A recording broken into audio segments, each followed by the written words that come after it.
에 대해서 말씀하고 있습니다. 가난하다고 하는 것은 경제적 약자이면서 사회적으로도 환영받지 못한다는 이중적인 결함을 지니고 있습니다. 왜 그럴까요? 왜 환영받지 못합니까? 부담을 주기 때문이죠. 그렇지만 꼭 가난한 사람만 부담을 주는 것은 아닙니다. 있는 사람도 부담을 주는 것입니다. 왜 그럴까요? 있어도 마음이 인색해서 그들의 마음은 가난해져 있는 거죠. 산상수훈에서 말씀하시는 가난이 아니고요. 그들은 가난의 영에 찌들어 있는 것입니다. 그래서 있어도 없는 사람인 거예요.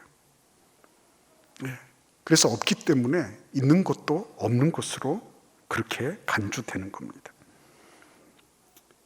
이 세상에서의 부가 전부 다인 것처럼 생각하는 사람들, 그렇게 여기기 때문에 당장에 그것을 거머쥐고 그것을 확보하고 있어야지 보장이 된다고 생각하기 때문에, 그래서 그들은 전혀 다른 이들에 대해서 배려할 수 있는 생각이 없습니다.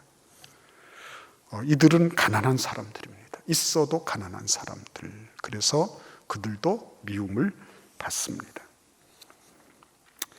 하나님은 이스라엘 백성들이 가나안 땅에 들어갔을 때, 그때 곡식을 추수하면 기퉁이까지 다 자르지 마라. 감람나무, 포도나무 열매를 딸 때도 모조리 싸그리 그것을 다 따지 마라. 날짐승도 먹어야 되고 지나가는 나그네도 먹어야 되기 때문이다. 이렇게 말씀하시고 있습니다. 중요하죠, 여러분. 왜 중요합니까? 하나님께서는 비록 미물이라도 그런 미물들, 그 짐승들, 날짐승들이라도 먹여야 된다는 거죠. 그것을 배려하라는 것입니다. 그것을 배려해라.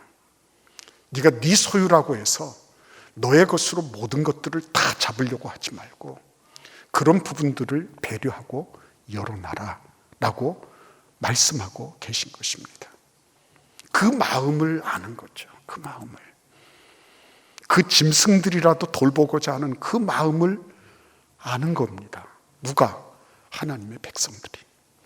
하나님의 마음을 읽는 거예요. 아, 이것들도 함부로 죽어서는 안 되는 거구나. 저것들이 비록 말도 못하고 본능적으로 살아가는 짐승이라 할지라도 먹어야 되는 거구나. 그래서 내가 손을 펼쳐서 배려해야 되는 거구나. 그거를 하나님의 마음을 아는 거예요. 거기서 복음이 시작되는 겁니다. 여러분들 복음을 받아들일 때 어떻게 받아들였나요? 다들 한결같지는 않을 겁니다. 그러나 성경을 통해서 복음을 우리가 받아들일 때 틀림없는 건 뭐예요? 하나님 앞에서 나를 보는 거죠. 그동안 나는 나를 봤어요. 내 관점으로, 혹은 다른 사람들의 관점으로 나를 봐왔습니다. 그런데 복음이 역사하기 시작할 때는 하나님의 관점으로 나를 보는 거죠. 나 같은 죄인. 저는 하나님 앞에 섰을 때 나는 티끌도 죄도 아니구나. 나는 완전히 쓰레기구나. 쓰레기 중에도 쓰레기구나.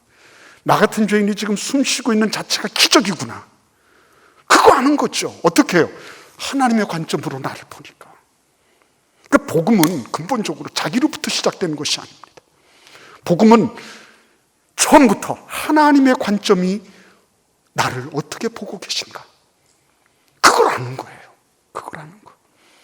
나 같은 죄인 살리신 그 은혜 놀라와. 그 찬양이 그냥 나오는 게 아닙니다. 아, 하나님 보실 땐 나 같은 이런 죄인, 하나님도 모르고 죄가 죄인지도 모르고 인생 그냥 자기 욕심대로 살다가 자기 주장하다가 끝나버리는 그런 철부지 같은 인생 말고 하나님이 그렇게 나를 사랑하셨구나. 그죠? 이 쓸모없는 죄인을 건지시려고 그의 아들을 보내셨구나. 아, 이거는 참 믿겨지지 않는 것이거든요. 나 같은 죄인이 그냥 속으로 생각하는 게 죄지, 말하는 게 죄지, 행동하는 게 죄지. 딴에는 한다고 해도 나 다른 사람에게 상처가 되지. 모든 게 하나하나 보면 하나도 마음에 드는 게 없어요. 근데 그 죄악된 죄성으로 가득 차 있는 나를 하나님께서 사랑해 주셨다. 그렇죠? 하나님의 관점으로 나를 보는 거예요. 네? 그래서 이 여기에서부터 우리는 복음으로 말미암아 우리들 자신의 한계성과 우리 자신들의 가능성과 무한한 잠재력을 같이 누리게 되는 거죠. 사도 바울은 오라, 오라. 누가 나를 이 사망의 사슬에서 끊어줄 거냐? 도무지 자기로 봐서는 절대 절망인 거죠. 근데 절대 절망의 상태에서만 있었습니까? 복음을 통해서 자기 한계만 봤습니까? 아니죠. 복음을 통해서 뭘 봤습니까? 내가 그리스도 예수 안에서 모든 것을 할 수 있는 일. 복음 안에서 무한한 가능성도 누린 거예요. 그러니까 이 복음은 이거는 놀라운 축복이죠. 하나님 앞에서 딱 나 자신을 보니까 그대로 나는 있을 수 없는 죄인이에요. 다시 고쳐 쓸 수 없는 죄인이에요. 그런데 그 나 같은 존재를 예수 그리스도를 보내주셔서 나를 살리셨을 뿐만 아니라 하나님의 자녀의 권세를 지니게 하셨다. 이거는 복음 중에 복음이죠. 그래서 이 복음 속에는 나 자신을 들여다보는 거울, 형편없는 죄인 중에 괴수, 괴수 중에 괴수. 그러나 또 다른 거울 하나, 예수 그리스도로 말미암아 무한한 잠재력과 가능성을 꽃피울 수 있는 하나님의 자녀의 권세가 있다는 것을 알게 되는 거예요. 마태복음 9장 36절에 이렇게 말씀하십니다. 무리를 보시고 민망히 여기시니 이는 목자 없는 양과 같이 고생하며 유리함이라. 민망히 여기셨다 그랬습니다. 민망히 여기셨다. 헬라어 말 자체가 창자를 끊는다는 것 아닙니까? 창자를 끊어낸다. 가장 아픈 거죠. 가장 아픈 것. 단장의 슬픔 그러잖아요. 단장, 창자를 끊어내는 거. 단장의 아픔을 예수님께서 그 무리들을 보시며 느끼고 계신 거예요. 무리를 보시면서 예수님이 그들이 가지고 있는 그 아픔들,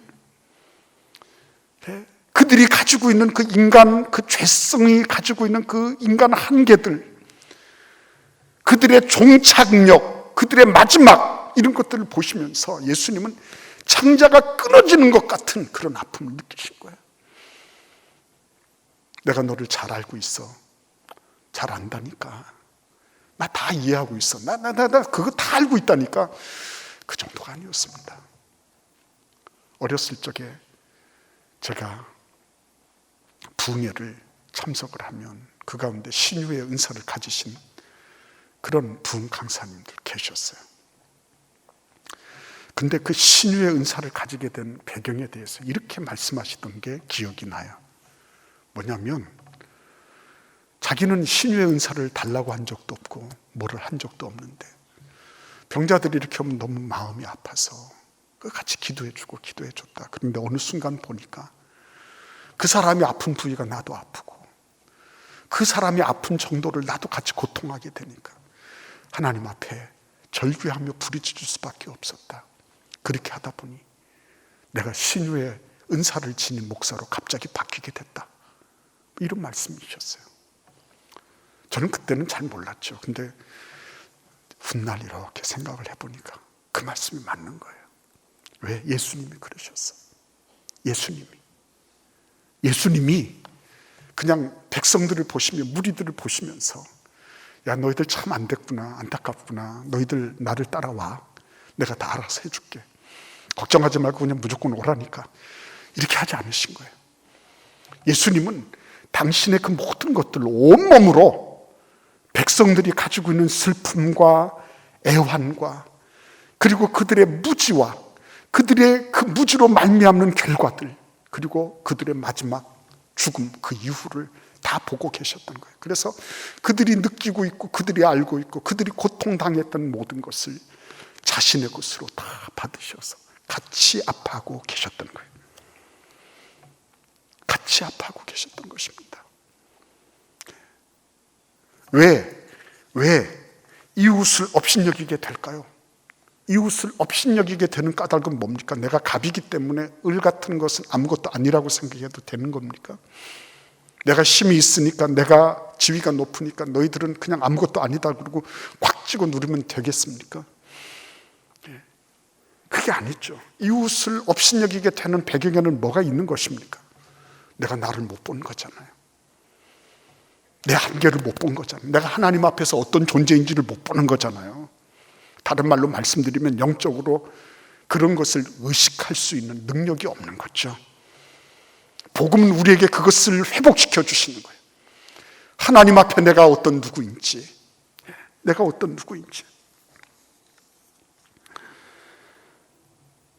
영국의 소설가 마틴 에이미스라는 사람이 삶과 죽음에 대해서 이렇게 말했어요.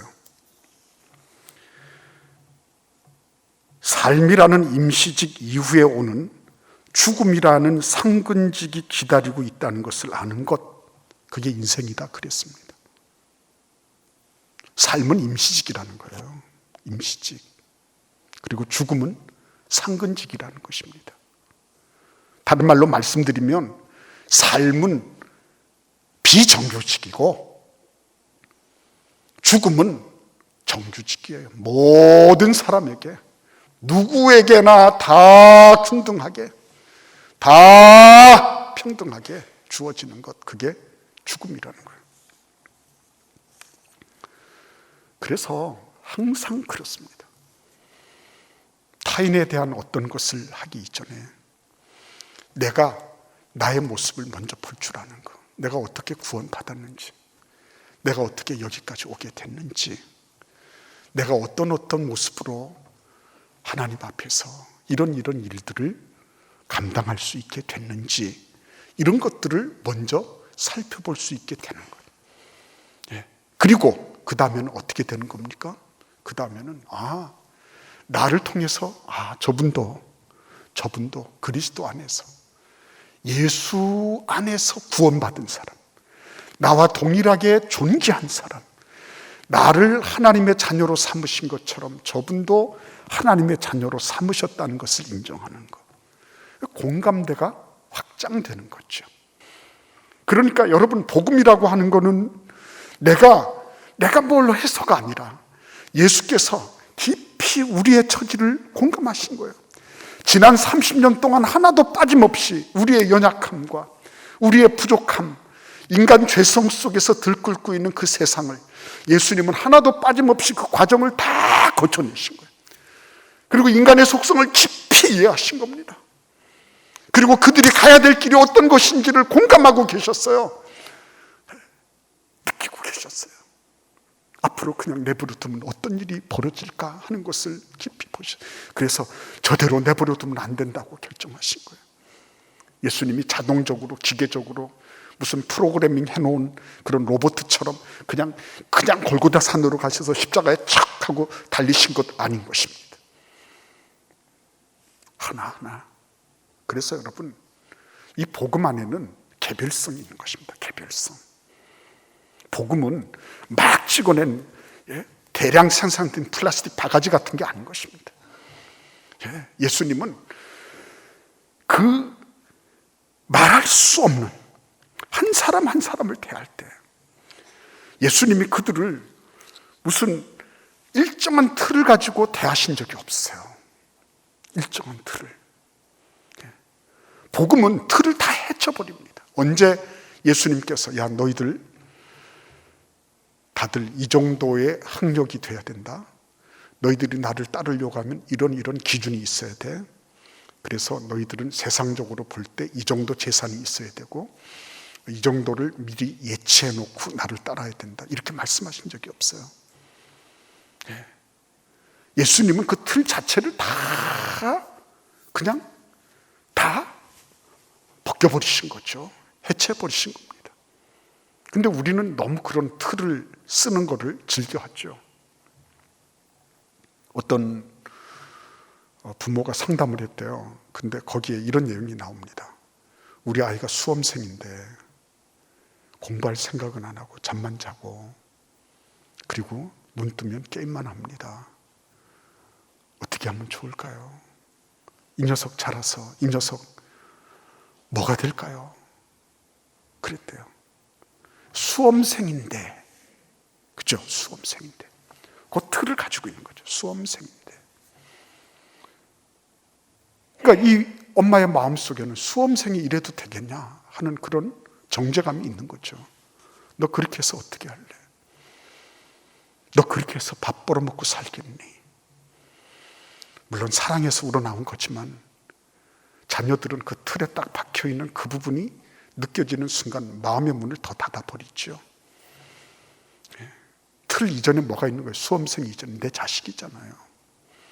그러면 내 자식이 왜 저렇게 잠만 드립다 자고 학교 갈 생각은 안 하고 게임만 하고 앉아 있는지 내 자식이잖아요. 수험생 이전에. 그러면 어떻게 해야 되죠? 그래, 네가 왠지는 모르겠지만 너의 형편에 대해서 나는 틀을 깨버리고 내가 일단은 받아주겠다. 그게 맞는 거거든요. 그게 맞는 거죠. 그 녀석이 학교에서 왕따를 당하는지 일진들한테 당해가지고서 위협을 받고 있는지 아니면 자기의 어떤 공부 실력에 대해서 낙심을 하고 좌절했는지 모르잖아요. 그러니까 그런 부분에 대해서는 어떻게 해야 됩니까? 마음껏 얘기할 수 있도록 분위기를 만들어주고, 조금 힘들어도 그래, 네가 지금 하고 있는 부분에 대해서 내가 참고 기다려줄게, 이런 게 필요한 거죠. 근데 틀을 다 가지고서 수험생이 이렇게 되면 이제 정제 모드로 바뀌는 거죠. 그때는 이제 끝나는 거죠. 더 이상 뭘 할 수가 없어요. 그 아이도 더 이상 대화하려고 하지 않죠. 근데 그런 얘기들이 수험생이라면 있습니까? 직장에는 없을까요? 가정에는 없을까요? 남편이, 아내가, 그죠? 교회는 없을까요? 목사가, 장로가 이러면서 이런 틀이 없을까요? 틀을 가장 잘 만든 사람들이 바리새인들이에요. 그 사람들은 율법이라는 틀 안에 사람들을 다 놓고 거기에 정죄를 했습니다. 그래서 예수님께서는요, 바리새인들을 가장 싫어하셨어요. 예수님께서 언제 그 입에 독사의 새끼들아 이런 말씀을 하신 적이 있습니까? 근데 그 틀 안에 집어넣고 모든 사람들을 편단하고 있는 바리새인들을 향해서 예수님은 독사의 새끼들아 그렇게 말씀하셨어요. 독사의 자식들아. 그렇죠? 복음에는 그런 게 없는 겁니다. 복음은 그렇지 않습니다. 복음은 너는 이래야 된다 이전에 너는 일단은 수용되어야 된다. 너는 네 모습이 어떻든지 간에 오면 환영받는다. 탕자가 올 때도 오면 환영받는다. 그게 복음이잖아요. 남편이 돼가지고 왜 남편이 지금까지 안 하던 저런 짓을 할까? 왜 아내가 그렇지 않다가 왜 저렇게 신경질적이고 히스테릭하게 바뀌었을까? 그걸 가지고 기분 나쁘기 이전에 왜 그럴까? 그 과정에 어떤 일이 있었을까? 이거를 짐작하고 여기에 대해서 마음의 문을 열고 참아주고 기다려주고 그렇게 하는 게 필요하지 않을까요? 너 기도하지 않아서 그래. 기도하지 않아서. 맞는 말이에요. 우리는 기도가 부족하다는 것을 누구보다도 잘 아는 사람들이에요. 기도 부족함에 대해서 시험 치자 그러면 우리가 1등 할 거예요. 근데 거기다 대고 너 기도하지 않아서 그래. 그 말을 해서 그렇습니다. 그리고 회개하고 기도하면 참 얼마나 좋겠습니까? 그러나 그보다는 그래. 나 기도 부족해. 어떻게 하자고. 나 기도할 힘도 없어. 기도하고 싶은 마음도 없어. 근데 나보고 기도하지 않는다고 네가 정죄를 했어. 그래, 너는 그러면 얼마나 기도하니? 이렇게 나가는 거죠. 공감하는 겁니다. 그래, 네가 그런 일을 당했구나. 그런데 하나님의 관점으로 보는 거죠. 그래, 나도 기도하지 못할 때가 있었어. 나도 기도가 안 될 때도 있었어. 그렇죠?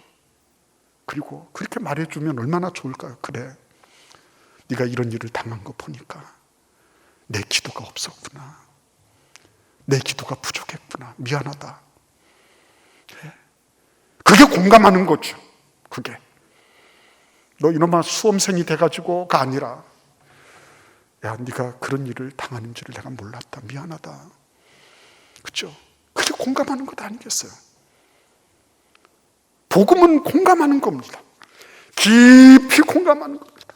복음이 복음 되려고 하면 나의 틀을 가지고 강요하고 억압하고 그 틀에 맞추려고 하는 게 아니라, 아, 그래, 그렇구나. 그래, 내가 기도가 부족했다. 미안하다. 응? 그래, 힘들어도 그래도 어떻게 한번 해봐야 되지 않겠니?